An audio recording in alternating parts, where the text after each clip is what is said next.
आज अपन next question start करते हैं जिसका नाम है ताप की स्थायी दशा और परिवर्तित दशा। लिखो, प्रश्न लिखेंगे, ताप की स्थायी दशा और परिवर्तित दशा को समझाइए। ताप की कौन सी दशा? ताप की, हाँ क्वेश्चन है, स्थायी दशा कौन सी? स्थायी दशा एवं परिवर्तित दशा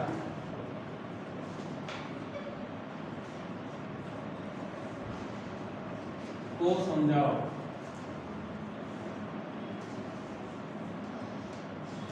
ठीक है ना? प्रश्न समझ में आया? ताप की कौन सी दशा समझानी? स्थायी। और एक और कौन सी? अब देखो इधर यहाँ समझेंगे, ये ऐसा भाप प्रकोष्ठ है। क्या है बच्चों? भाप प्रकोष्ठ। भाप प्रकोष्ठ में यहाँ से मैं क्या भेज रहा हूँ? भाप को भेज रहा हूँ। क्या भेज रहे हैं यहाँ से? और यहाँ से ये भाप बाहर निकल रही है। यहाँ मैंने धातु की छड़ लगा दी, जिसका एक सिरा इस भाप प्रकोष्ठ के अंदर है और एक सिरा ऐसे बाहर है। ठीक है? इसने यहाँ क्या कर दिया? हमने विभिन्न प्रकार समान गहराई के 3 गड्ढे बना दिए। ठीक है ना? समान गहराई के 3 गड्ढे बना दिए और इन गड्ढों में मैंने क्या लगा दिया? एक थर्मामीटर लगा दिया। क्या लगा दिए? ऐसे।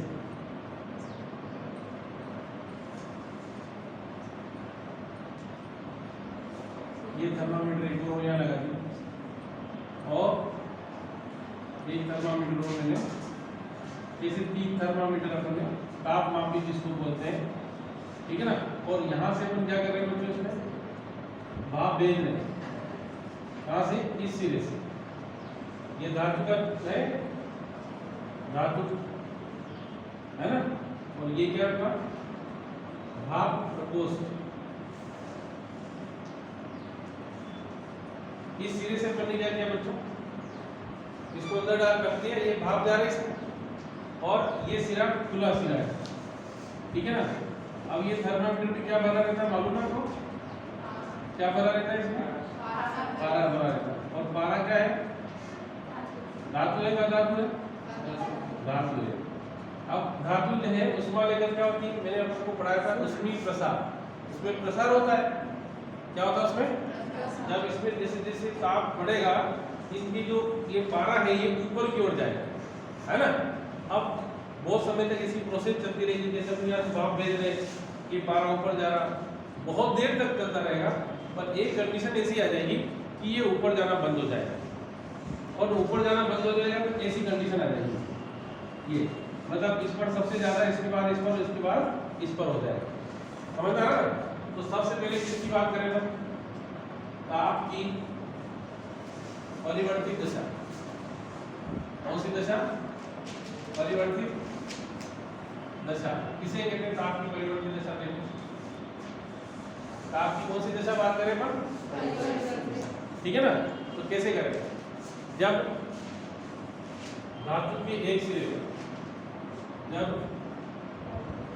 धातु के एक सिरे को भाप प्रकोष्ठ में रखकर, भाप प्रकोष्ठ में रखकर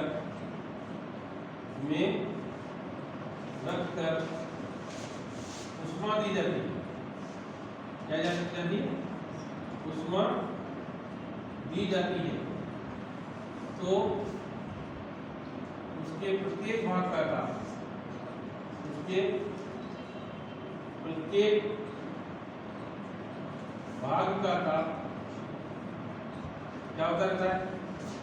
बढ़ता है, बढ़ता है। जब तक धातु का ताप बढ़ता रहता है, धातु का ताप बढ़ता रहता है, ताप की परिवर्तित दशा है। ताप की परिवर्तित दशा कहते हैं, ठीक है ना। जब तक इसमें टेम्परेचर बढ़ता रहेगा इन तीनों थर्मामीटर में, तब तक उसे क्या कहेंगे, ताप की परिवर्तित दशा, ठीक है ना। समझ में आ गया। अरे ताप की परिवर्तित दशा समझ में आई, कंप्लीट। अब ताप की कौन सी दिशा, अस्थायी दशा। ये ताप की स्थायी दशा, ताप की स्थायी दशा। स्थायी क्या होती ताप की स्थायी दशा, जब धातु के एक सिरे को, जब धातु के एक सिरे को भाप प्रकोष्ठ में रखकर, को कहाँ में रखकर बच्चों, भाप प्रकोष्ठ में रखकर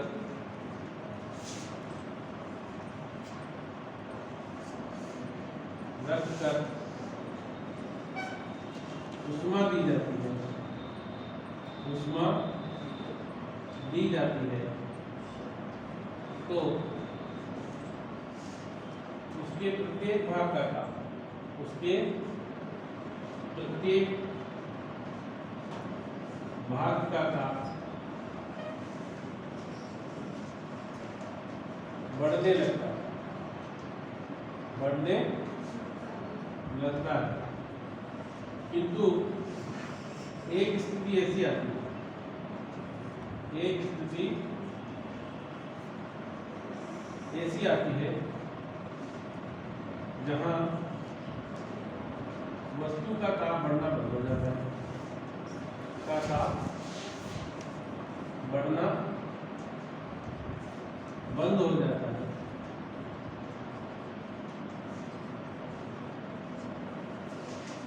ताप की कौन सी दशा कहते हैं, स्थायी दशा। ताप की स्थायी दशा, समझ में आ गया। अरे ताप की परिवर्तित दशा, स्थायी दशा समझ में आ गई। अगला लिखो, उष्मा चालकता गुणांक किसे कहते हैं, इसका व्यंजक ज्ञात करो, इसका मात्रक और विभक्त करो। उष्मा चालकता गुणांक किसे कहते हैं, इसका व्यंजक ज्ञात करो। ये बहुत इंपॉर्टेंट क्वेश्चन है, उष्मा चालकता गुणांक। इस पर बहुत सारे एक्सपेरिमेंट भी है जिसको आपको ज्ञात करना रहेगा, है ना। तो उष्मा चालकता गुणांक किसे कहते हैं, इसका व्यंजक ज्ञात करो, इसका मात्रक तथा विभक्त।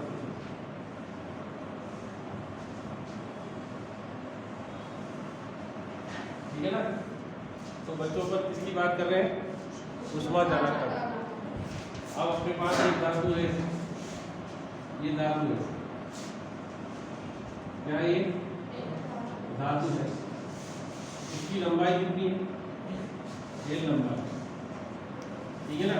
इसके अनुप्रस्थ काट का क्षेत्रफल कितना है, कैपिटल है।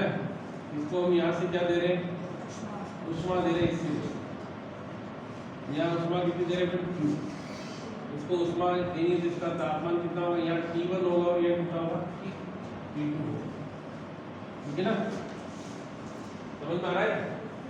उष्मा चालकता गुणांक बहुत इंपॉर्टेंट क्वेश्चन है, सबने बना लिया था चेक। जब किसी धातु, जब किसी धातु को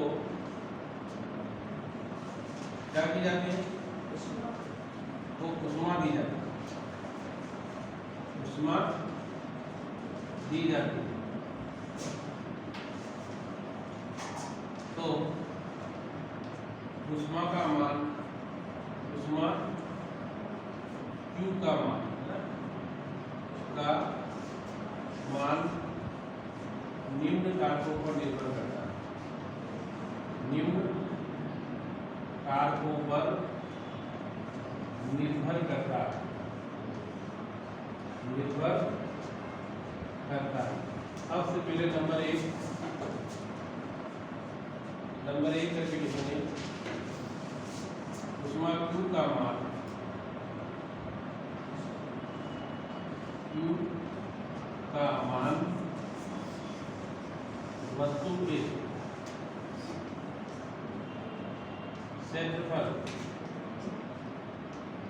कैपिटल A के समानुपाती, के समानुपाती, है ना, समानुपाती होता है। क्या लिख रहे हैं बच्चों, Q समानुपाती, ये समझ में आ रहा ना, Q समानुपाती नंबर दूसरा डालें, क्या है दूसरा, ऊष्मा Q का मान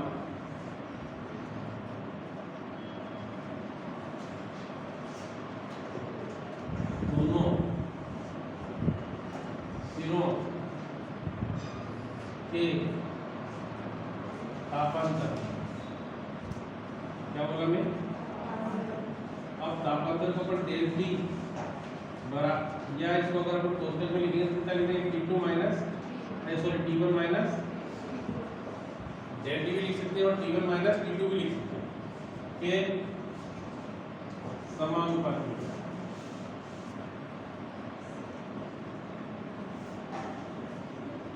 ठीक है ना। तो क्या लिख देंगे बच्चों, Q समानुपाती डेल्टा, समझ में आ रहा। तीसरा नंबर, ऊष्मा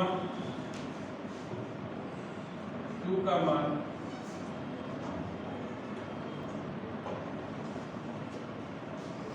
चालक को ऊष्मा देने के समय के समानुपाती, समय के समानुपाती है ना बच्चों। तो क्या लिखेंगे, डेल Q समानुपाती T, कितने समय का ऊष्मा दी है उसके क्या होगा ये समान।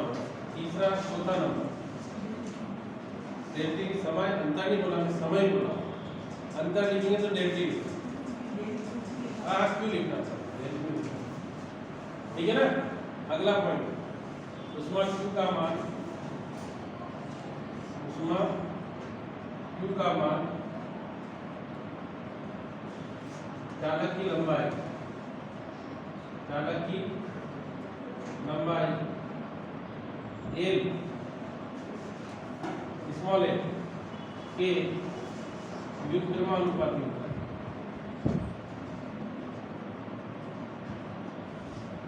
तो क्या होगा व्युत्क्रमानुपाती में, Q समानुपाती 1/L लिख रखा है, D लिख रखा है, L है ना।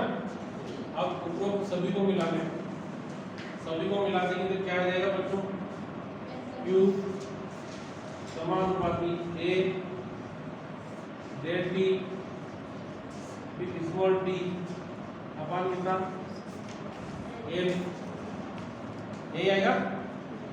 अरे सभी को मिलाएंगे तो ये आएगा ना।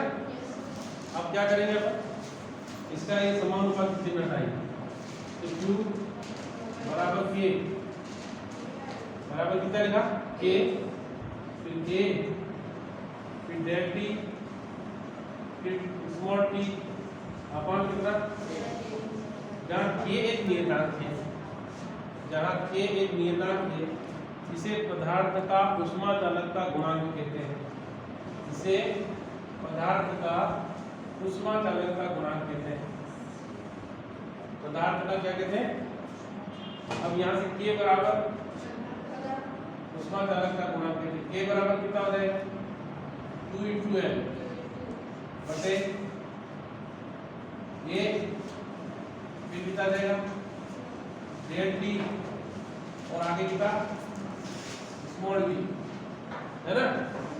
अरे ये आएगा। अब देखिए यहाँ यदि L बराबर 1 मीटर, A बराबर 1 मीटर स्क्वायर, डेल T बराबर 1 डिग्री केल्विन, 1 केल्विन डिग्री लगाएंगे तो T बराबर कितना 1 सेकंड, तो K बराबर कितना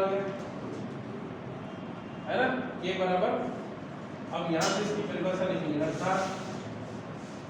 अर्थात किसी पदार्थ का ऊष्मा चालकता गुणांक, किसी पदार्थ का ऊष्मा चालकता गुणांक, ऊष्मा चालकता गुणांक ऊष्मा की वह मात्रा, ऊष्मा की वह मात्रा है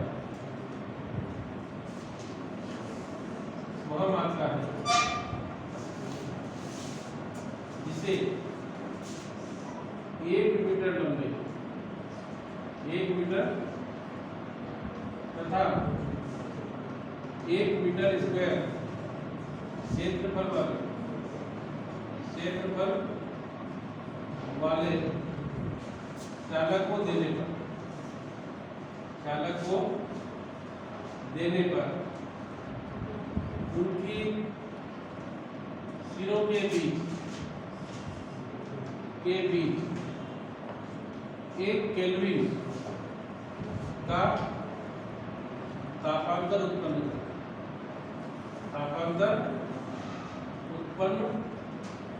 कर दे। अर्थात किसी पदार्थ का ऊष्मा चालकता गुणांक ऊष्मा की वह मात्रा है जिसे 1 मीटर लंबे तथा 1 मीटर क्षेत्रफल वाले चालक को देने पर उनके सिरों के बीच कितने डिग्री का 1 डिग्री तक 1 केल्विन या 1 डिग्री सेंटीग्रेड है ना, जो भी लिखना चाहो का क्या उत्पन्न कर दे। हाँ 1 सेकंड इसमें लिखा गया अपने। हाँ किसी पदार्थ का ऊष्मा चालकता गुणांक ऊष्मा की वह मात्रा है जिसे 1 मीटर लंबे तथा 1 मीटर क्षेत्रफल वाले चालक को 1 सेकंड देने पर उसके सिरों के बीच 1 केल्विन का तापांतर उत्पन्न होता है। ठीक है ना। अब इसका मात्रा निकालो। मात्रा कैसे निकालेंगे देखो, मैं मिटा दो इसको। चलो देखिए आगे। अब इसका अपन क्या निकालना है, मात्रा। यहाँ से मात्रा देखिए, यहाँ लिखा है K बराबर Q L। K बराबर Q। Q क्या है, ऊष्मा। ऊष्मा क्या है, ऊर्जा। ऊष्मा क्या है, ऊर्जा। ऊर्जा का मात्रा जूल, या लिखिए जूल। L क्या है बच्चों, लंबाई। लंबाई का मात्रा मीटर। फिर बटे A क्या है, क्षेत्रफल का मात्रा मीटर स्क्वायर। ये टेम्परेचर है, टेम्परेचर का मात्रा और समय का मात्रा सेकंड। देखो ये मीटर से बढ़ गया तो K बराबर कितना है, जूल प्रति मीटर गुणित केल्विन गुणित सेकंड। अभी एक ही मात्रा की और भी देखना। K बराबर, अच्छा इसको जूल बटा मीटर गुणित, इसको देखिए क्वेश्चन में गुणित 1 बटा कितना है, केल्विन गुणित सेकंड। अब बताओ जूल बटा केल्विन मीटर को क्या बोलते हैं, जूल बटा मीटर को क्या बोलते हैं, अरे बोलो ना, जूल बटा मीटर को क्या भी बोलते हैं। ये देखो उधर लड़की का कहा देख रही है, शक्ति। Very good. और शक्ति का मात्रा है वाट।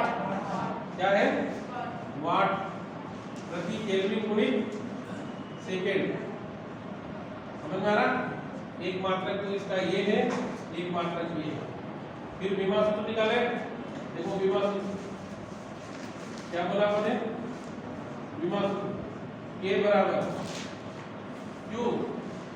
Q मतलब क्या है, ऊष्मा है, ऊर्जा है। ऊर्जा का विमा सूत्र क्या होता है, ml स्क्वायर।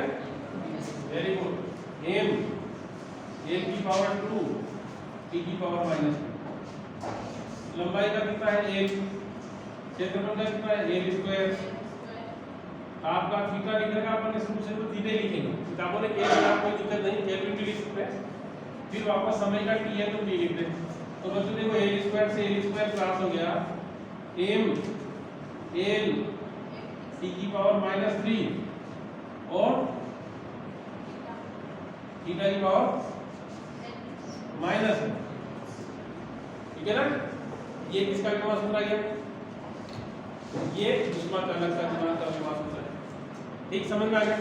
अब ऊष्मीय प्रतिरोध किसे कहते हैं, अगला प्रश्न लिखो, ऊष्मीय प्रतिरोध किसे कहते हैं, इसका मात्रक लिखो। अगला प्रश्न लिखेंगे आप, ऊष्मीय प्रतिरोध किसे कहते हैं, इसका मात्रक लिखो। देखो बच्चों, प्रतिरोध किसे कहते हैं, पहले तो आप 10वीं क्लास में पढ़ के आए। किसे कहते हैं प्रतिरोध, ओम को कहते हैं प्रतिरोध, है ना। अरे चालक में धारा प्रवाह के मार्ग में डालेंगे, इसको चालक में धारा, मतलब हमने वहां ऐसा लिखा था R बराबर V बटा, है ना? क्या क्या बोल रहे हो? कुछ बोल रहे हो क्या? हाँ क्या बोल रहे हो? जोर से बोल।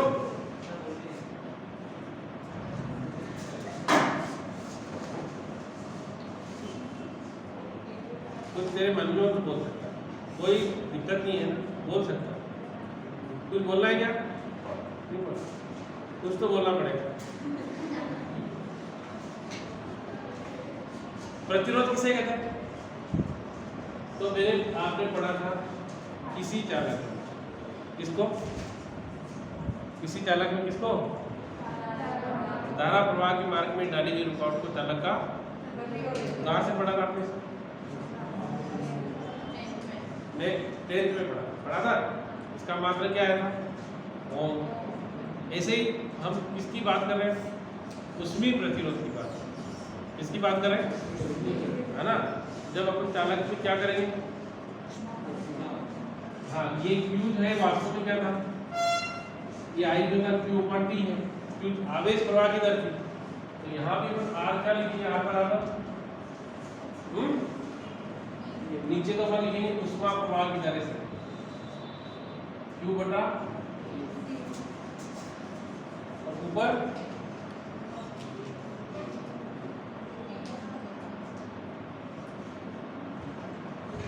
यहाँ लिखेंगे चालक की लंबाई। क्या लिखेंगे? चालक की लंबाई में ऊष्मा प्रवाह की दर को क्या कहते हैं? उसका प्रतिरोध। देखो, किसी चालक में की लंबाई में ऊष्मा प्रवाह की दर को, इसी चालक की लंबाई में ऊष्मा प्रवाह की दर को क्या कहते हैं बच्चों? ऊष्मीय प्रतिरोध कहते हैं। ऊष्मीय प्रतिरोध कहते हैं। इसे काय से दर्शाया जाता है? R द्वारा दर्शाया जाता है। किसके द्वारा? R द्वारा दर्शाया जाता है। अब क्या लिखेंगे? R बराबर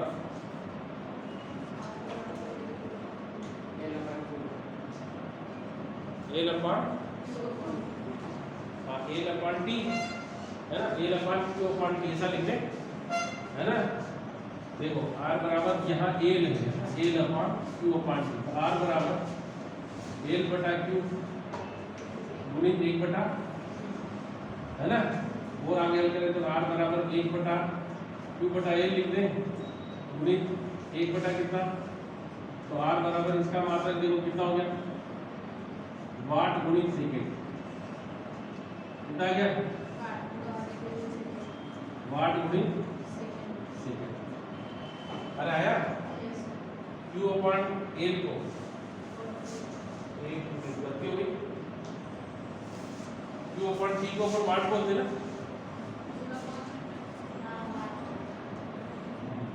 गलत हो रहा है तुम्हारे इसमें है क्या? उसमें एक प्रतिरोध है, उसमें प्रतिरोध एक नहीं, चालू देखो देखो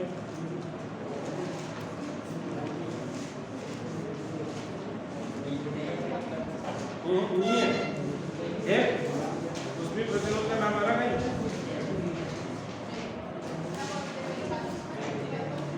देखो इससे तो बहुत सारी किताबों में, वो कॉम्पिटिटिव किताबों में तो बहुत कुछ लिखा है।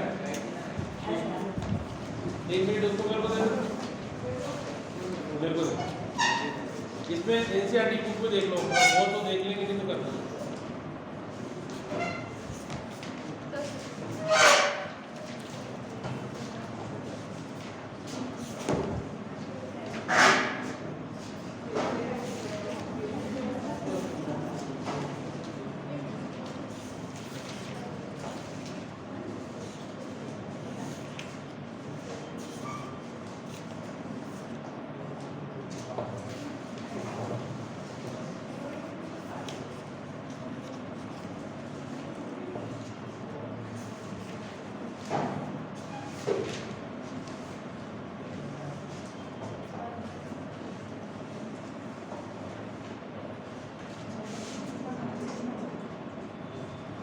एक मिनट फिर से देख लो, इसको थोड़ा सा करेक्शन है, कर लो फिर कंप्लीट, है ना? लिखो ताप की स्थायी दशा में, देखो ताप की स्थायी दशा में चालक के सिरों पर, ताप की स्थायी दशा में चालक के सिरों पर, ताप की स्थायी दशा में चालक के सिरों पर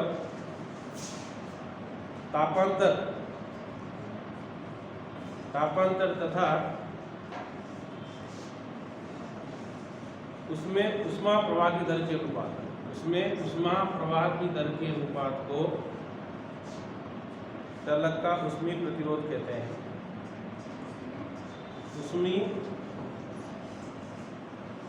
प्रवाह की दर के अनुपात को चालक का ऊष्मीय प्रतिरोध कहते हैं। इसे R द्वारा दर्शाया जाता है।